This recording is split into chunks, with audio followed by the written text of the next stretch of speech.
Welcome to the Together for Good podcast, brought to you by Bethany Lutheran Church in Cherry Hills Village, Colorado. Our episode today continues our Lenten series on spiritual practices. This week, I'll be talking to you about centering prayer and the importance of silence. And as you'll discover, this is a very hard thing to articulate and nail down. It's something I care deeply about that's been a huge and important part of my life for many, many years. I'm thrilled to be able to share it with you, but I think I often lack the ability to properly articulate just how centering prayer works and why I love it so much and how beautiful it can be. Hopefully my words here today give you at least some insight into how this practice can work for your life as well, and why it could be so valuable and important. As always, thanks for listening. Thanks for continuing to check in on our podcast week after week, and for sharing it with friends as well. We really appreciate that people are sending it out there. And yeah, please feel free to share these podcasts with friends or family who might be looking for just an additional devotional resource during these Lenten times. Even if they're not members at Bethany, they might appreciate some of these conversations and insights. And we'd love to grow the community that listens to the podcast all the more. All right, I think those are the pieces that I wanted to say before we start off. And so here we go, a podcast about the spiritual practice of silence and centering prayer.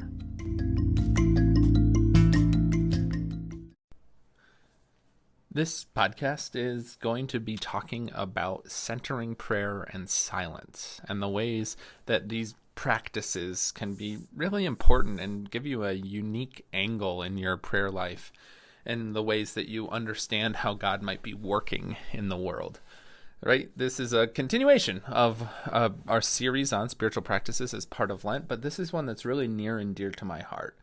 I started to explore the importance of silence and meditation and something called centering prayer. My goodness, about 8 years ago now? That can't be right. That seems about it. Yeah, 2013, I believe. I started to really explore this. I knew that it had been a practice within the Christian tradition for generations.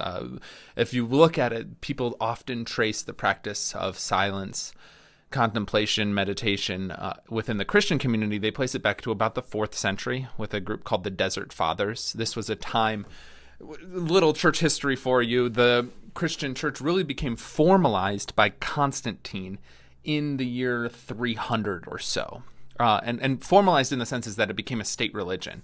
And so Emperor Constantine converted to Christianity and then made it the religion of his entire empire. And so at that moment, there's this huge shift that takes place where Christianity moves out from being the religious group that's kind of on the fringe and became very mainstream. And really, Christianity's been very mainstream in much of the world ever since.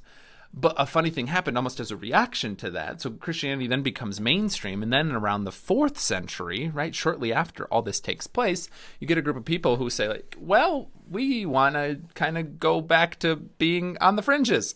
And this is a group called the Desert Fathers, and this is where early monasticism started.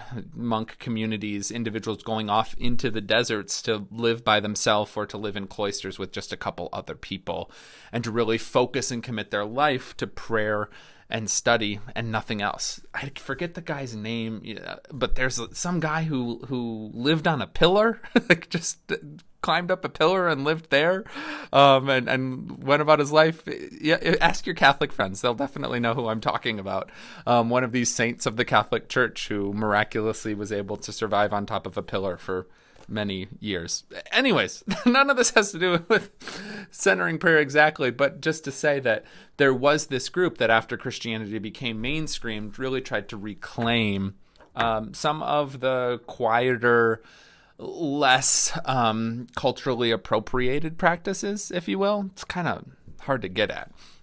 And so this need for silence is something that they really committed themselves to. And in our busy world, I think that silence is more important now than it's ever been before. We need these spaces where we're not doing anything because we've distracted ourselves so much. There's so many things going on, so many things on our to-do list that we've got to get done, that we can often completely miss the presence of God that's right in front of us. Additionally, silence, centering prayer, meditation, I'll be the first to admit it, there's an element of boredom to it all. It's really boring. It's really hard and uncomfortable. If you've ever had to just try and sit in silence for 5 minutes, you probably didn't like it. You wanted it to be over. You were checking your watch. You were shifting in your chair. There's something that we just don't like about being completely still. And it's because we're very uncomfortable with it. It never happens in our life where we're completely still. And even just little things, like when you're waiting in line at the store. I talked about it in my sermon on last Wednesday, right? I love that when I'm waiting in line at CVS, I can just pull out my phone and read, the latest news headlines, check the weather report. It didn't used to be like that, right? We have less boredom time than ever before. And I don't know if that's a good thing. I think there is something very important about the act of being bored. I tell my kids that all the time. When they say, "Dad, I'm bored," I say, "Only boring people are bored." And I've said that so much that it now is just white noise to them. But there is something important. Our creativity can take hold in the boring spaces. And even more so within the element of faith, I think that there is some sort of theological significance to boredom. That when we can just be bored and not distracted and not entertained, that we are then suddenly able to hear a little more clearly what God might be trying to direct us towards. We might discover the ways that God is present.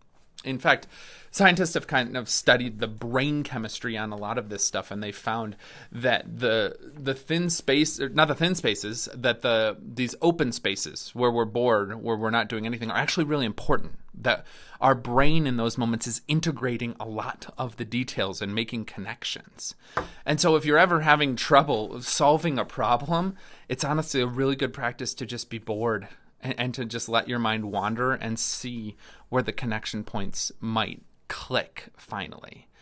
When we don't allow our brain those dull moments, right? When you're just washing the dishes and rather than turning on a podcast, although that's a really good idea, rather than turning on a podcast while you wash the dishes or turning on the radio, the news, or whatever else it might be, there might be some real wisdom in just letting your mind kind of wander and to see the ways that action, that open space, helps make connections and integrates the information.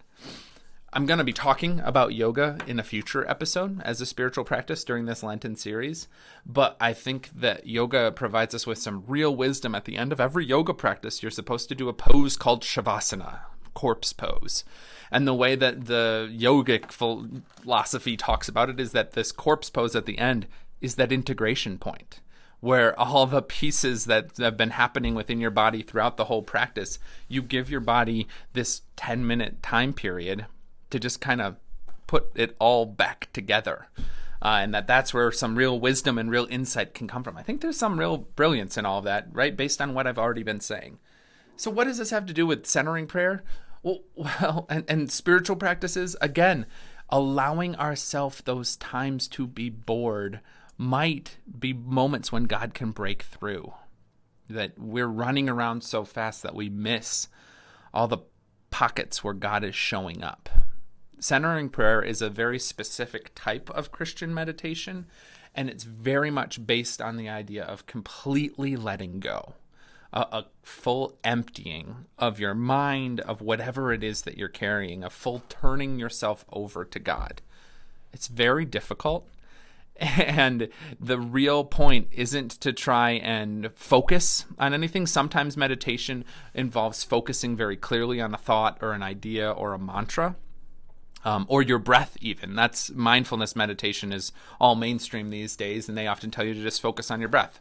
And there's some real beautiful benefits of that. But centering prayer is this act of letting go, of everything that you have, turning it all over and just resting in the presence of God. And it does take a lot of practice, but it's really powerful and really beautiful when you can allow yourself that type of letting go. It took me a really long time. I started just with 5 minutes of centering prayer, and hated it because it just is so uncomfortable to be in one space and to not be doing anything. It's not my normal MO. But if you push through, there's kind of like a little mountain you've got to get over. And when you can push through and just kind of sink into the moment and the boredom and the stillness, it's really powerful to experience in some ways this full letting go of all that it is that you're carrying, of all that it is that you're trying to hold up, of your whole being, and just turning that over to God. And it's strange because it'll only happen for an instant or a moment for me. Most of my time when I practice centering prayer, most of it does involve me kind of coming back to the moment of remembering that I'm supposed to be letting go of everything, if that makes sense. And your mind wanders, you go off on tangents, but the wisdom of centering prayer says, all right, when you notice yourself following a thought, that you have some sort of word that anchors you, whatever that may be, some sort of sacred word. And you say that word to yourself, and that's kind of your reminder to move back into a moment of letting go and turning your whole being over to the presence of God. And as I think about all of this silence, there are many moments within the scripture that seem to allude to practices like these. Jesus often goes off by himself to pray and be alone. Certainly, Jesus went into the wilderness for 40 days at the beginning of his ministry for, I would assume, moments of silence like this. And realizing, too, again, what lives at the heart of centering prayer is this complete turning of yourself over to the will of God in that moment.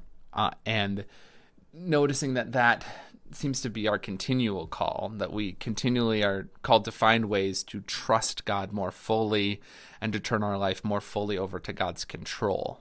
And centering prayer really allows for space for something like that to happen. I typically spend 20 minutes in centering prayer when I'm practicing it. That seems to be the prescribed magic number. I'm not exactly sure where that came from. And just so you know, here at Bethany, we have 2 centering prayer groups. They haven't been meeting because of the pandemic, or actually, I think one of them meets on Zoom every week. But they practice this as well, where they have a devotional reading and then a 20-minute time of silence. And then you conclude the time of silence always with the Lord's Prayer. You pray for 20 minutes in a way that is beyond words, that is void of words, and then you close it out with speaking the prayer that Jesus taught us to pray. That's kind of the culmination point of all of it. And I think there's something really beautiful and powerful about groups being in silence together. Again, that's very rare, and so I think it compounds the powerful nature of it. And let me just say, what I love about centering prayer as a whole is that it's so hard to describe. In case that wasn't obvious in this rambling podcast, it's so difficult to articulate exactly what's going on and what's happening there. But I think that's part of the point, is that in some ways our prayers should be expressed in a way that's beyond words, because God is a being that is completely beyond our understanding and our control, our ability to articulate and grasp. And so that's part of what I've loved about it too, is that centering prayer is just a way to pray when I don't know what to pray or how to pray. It's a way to pray that helps. I think of it like a cloth being wrung out. That's often how I feel afterwards, just as if whatever it is I've been carrying, I give myself 20 minutes to turn my whole being over to God. And in that process, a lot of the tension, stress, worry, anxiety gets wrung out of me by that deep communion with the Holy Spirit through centering prayer. And so what I want to share with you here, I wrote a poem a long time ago, kind of giving some expression to my thoughts on centering prayer and silence and why this is such a important spiritual practice. And so let me see if I can find it. Excellent. So I wrote this, and I think it does express a lot of why I think this practice is so valuable. And I do challenge you to take 5 minutes, maybe start there, but to do it consistently for a couple of days, and to just see how that discomfort can work on you. Because that's the other piece of it that's so brilliant as well, is the first time you try centering prayer, you hate it. The first time you try meditation or sitting in silence, it's awful. But that shouldn't be just an indicator that we're to give up and go home and find something more enjoyable or pleasurable. That sometimes the greatest gifts can be found through hard work, for lack of a better term. That, yeah, even spiritual practices can be hard work sometimes. And if you're willing to commit to them with some consistency and faithfulness and to trust in them, that hard work can dig deep within you. That's the other thing, is I find I learn so much about myself and what's actually going on when I am really committed to a regular practice of something like centering prayer, because it has a way of picking away and picking off my exterior and getting to the issues that are below the surface that I might have been just ignoring or had not even come to realize myself. I think our obsession with distractions and entertainment and busyness is a real clear symptom that we all have got a lot going on below the surface that we're trying to avoid. And so that's also the powerful piece about centering prayer, is that you're turning your whole being over to God and just sitting in God's presence for an extended length of time. And you might be startled to discover all that you've been trying to keep away from yourself when you allow for those empty spaces. It's interesting to see what bubbles to the surface. So anyways, here is a poem that I wrote a while back about silence and its importance. When you talk with God, do not be the first to speak. Do not be so presumptuous as to assume that it is your turn to address the Creator, the Almighty, the beginning and the end. Instead, enter the silence, the vast, expansive silence of each ordinary moment, and wait. These empty, open moments are the places where God waits. And in these open spaces, you will discover that grace doesn't always take the form of words. There's something sacred about waiting for the other to speak. It's an encounter with the time before creation, when there was nothing but God. Nothing but a single word about to be spoken. There are times when calling out to God is more than appropriate, emotionally charged moments of righteous anger or desperation, but when you talk to God, do not be the first one to speak.